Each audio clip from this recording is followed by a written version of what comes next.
there's one thing I needed right now, it was an Egyptian sarcophagus. Merry Christmas from the Adedipe of Egypt. What'd you send him, Grant's tomb? Mr. Whiteside, within 5 minutes, including that. Sherry, dear, who was that? He announces the time every few minutes. I pay him a small sum. You've gotten it better before. Because I lost my watch! Excuse me, Mr. Whiteside, I see you're so busy.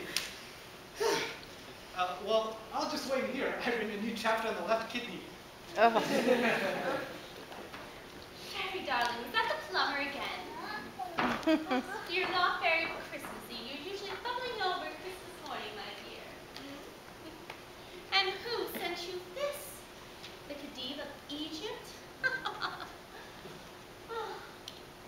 It really is beautiful, though, isn't it? I must go to Egypt someday. I really must. The first time I went to Pompeii, I cried all night. All of those people, all of those lives. And where are they now, Sherry? Do you ever wonder? I do.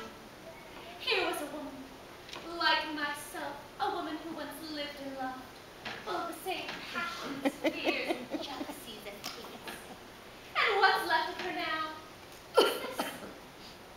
And nothing more.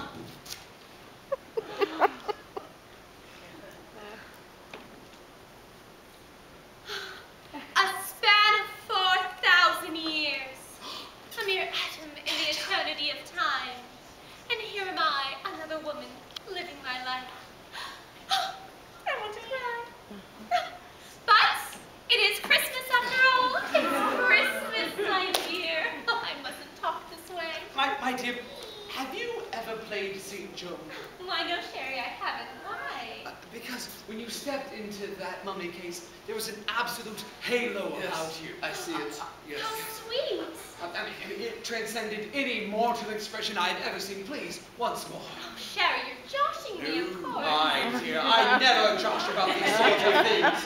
Please, once more. Well, I don't know what it is I did, but...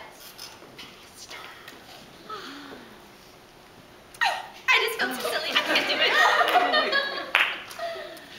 My dear, when you stepped into that mummy case, you approached the epitome of your art. Yes. And you should not be ashamed of it. You should. You need to embrace it. You asked me a couple of minutes ago what I wanted for Christmas. All I want, my dear, is the memory of you in that mummy case. That's it. Would you please do it for Please. dear old Sherry? Please. Darling, I'm all choked up. All right, just for you, my dear. Dust thou art, and dust to dust.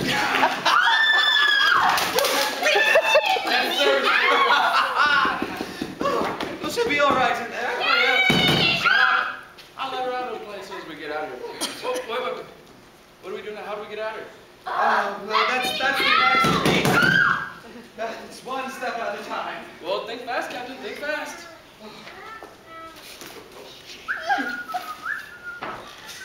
This is everything, Sherry. I've left 3 cartons. Is there anything out here? Shall I file these letters? Do you want this picture? No. Yes, I want that picture. And that was here. Yep. Okay, the only thing I haven't done is put all your broadcasts in order. Do you want me to do that? Yes, that is absolutely important. You must do it now, right away. I'll see you before I go, Banjo. Bye. Sherry, you snake! I just figured out how to get this out of here. How? What are we going to do? Just wait and see, my boy. Time is up, Mr. Whiteside. 0 minutes. Thank you, my dear. But I would like to ask one more favor of you. I would like you to help this man take this mummy case down to the airport. Would you be so kind as to do that? No. Oh, I think you will. Or must I inform my radio broadcast listeners that your sister, Harriet Stanley, is none other than the infamous Harriet Stanley, who killed her mother and father with an axe 30 years ago. Oh, that's just horrible. No. No, really? It's this or the people of Missalia coming to your doorstep and saying the once infamous phrase. How does that go again? No.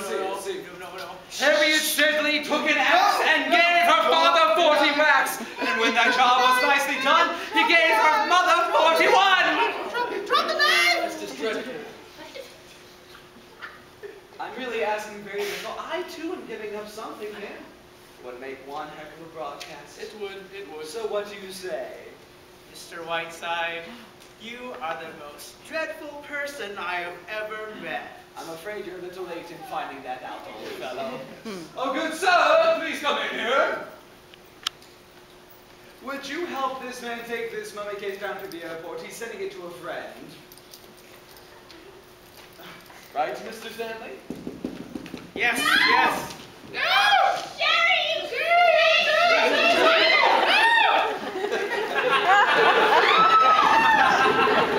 Whiteside, you're a great man. Banjo, I love you, and I may just write a book about you. Don't bother. I can't read. Don't drop that case, boys. It contains an antique. Yes, it was, and my dear, this is for you. Sherry, you old reprobate. Go on and fetch my hat and coat, and your train tickets. I'm gonna head to New York from here. Sherry, you're leaving? You don't argue with me, rat girl. Do as you're told. Yes, Mr. Whiteside. Mr. Whiteside, I'd like to apologize for my... Jefferson, don't give it a second thought. There's been a slight change. As you see, your friend, Lorraine, is going on a world cruise. So I'm sending your plane to Kit Cornell, all right? Maggie will explain everything. Thank you, my dear.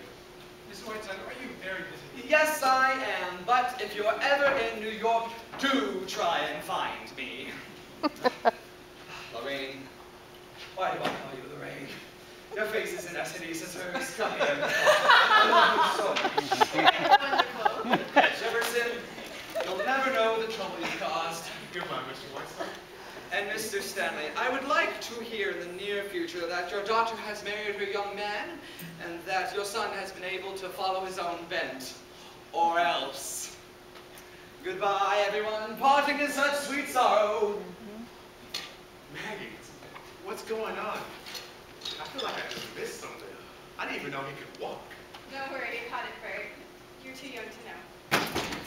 Ow! Oh my goodness! Ow! Ow! My head! Oh, my forehead! Miss Green! I want Miss Green! Mr. Stanley, I'm suing you for $350,000!